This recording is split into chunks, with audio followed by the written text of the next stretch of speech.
All right, let's talk about a concept that seems incredibly simple, but is actually one of the most bizarre and frankly powerful ideas in all of human history.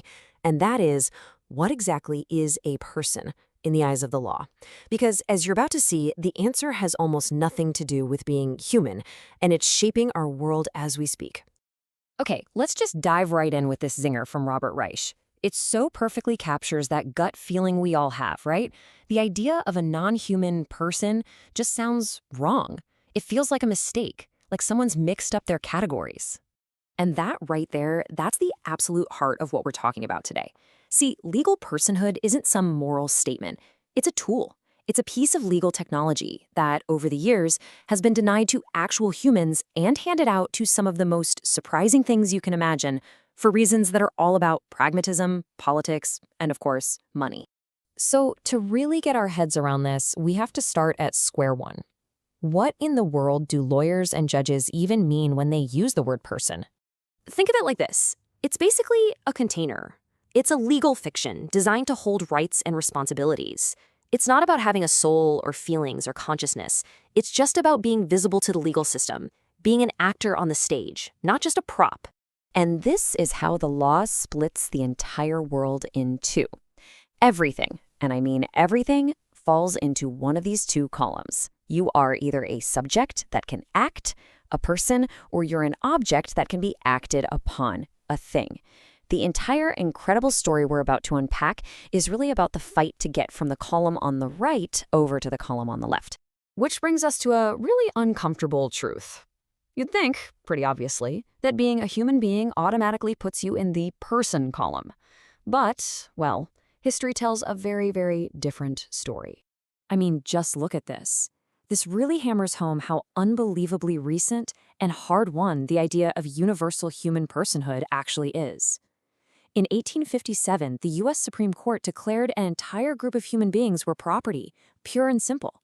And as recently as 1927, that same court stripped people with disabilities of their own bodily autonomy, a basic, fundamental part of being a person. You know, the very fact that this had to be spelled out in the Universal Declaration of Human Rights in 1948, that tells you everything. For most of history, this was not a given. It had to be explicitly declared, precisely because it had been so viciously and so often denied. So, get this. At the exact same time the law was struggling to decide if all humans were persons, it was busy inventing a completely new kind of person, a person that has become one of the most powerful forces on the entire planet. Now, the corporate person wasn't born out of some deep philosophical debate, not at all. It was a practical solution to a business problem. How can a group of people own land together? How can a company sign a contract that will last longer than its original founders? The fix was to create a persona ficta, a fictional person. It was just a tool for commerce. And this timeline just perfectly captures the wild irony of this whole thing.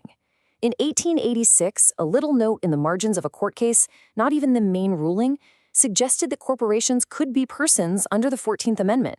You know, the amendment passed to give rights and citizenship to formerly enslaved people. And from that little seed, the idea grew and grew until in 2010, the Supreme Court declared that these fictional persons have free speech rights. Okay, so if a legal fiction, a business tool, can be a person, what else can? This brings us to the most radical and maybe beautiful expansion of this idea yet, when nature itself gets to be a person. Now this should really mess with your head. For years, people have argued that smart, feeling animals like chimpanzees ought to be legal persons. But courts have consistently said no, they're property, they're things. And yet, in 2017, a river in New Zealand became a legal person.